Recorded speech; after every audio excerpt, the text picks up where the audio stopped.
I think if your intelligence functions, if you allow it to function, your intelligence is incapable of believing anything, isn't it so? Yes or no? Yes? Your intelligence wants to know. It is not ready to believe anything actually, but you are forsaking your intelligence because your fear is so dominant. You feel comfortable in believing.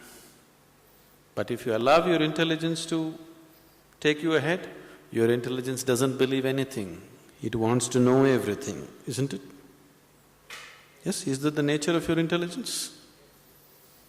So, if you allow your intelligence to function, then you will see all your beliefs will just fall apart because you know you don't know, isn't it?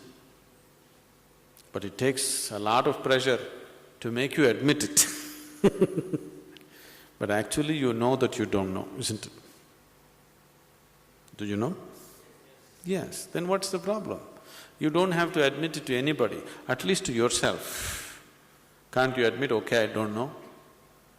If you don't know, do you see you have to use your intelligence? Do you see this? See, suppose, let's say it's pitch dark, you don't know how the ground is. Do you see how alert you'll become? Every step that you take? That's how it is. When you do not know, everything becomes bright. It is just looking. Your intelligence is all hyped up and looking. When you assume, I know, everything settles down and you go on with your stupid life, isn't it? Is it all right if you use your intelligence? Do I have your permission? Is it okay for you to use your intelligence? Or is it against God? It's all right. I'm asking you, is it against God if you employ your intelligence and live your life?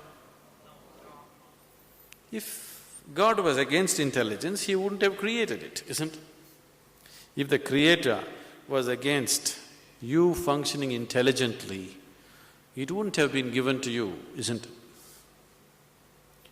So, if you employ your intelligence, you will see your intelligence is not willing to believe anything. It is only the fear in you. Don't you ever believe that it is bhakti. No bhakti, just fear which is making you believe things, isn't it? That's why you made it bhaya bhakti. There's no bhaya and bhakti together.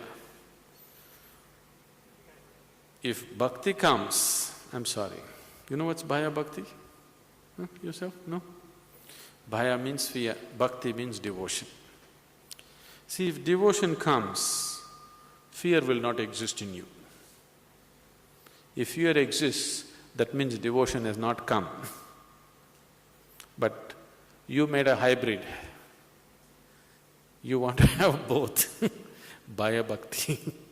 There's no bhaya bhakti, just bhaya, only fear. No fear and devotion cannot exist together. Please say this.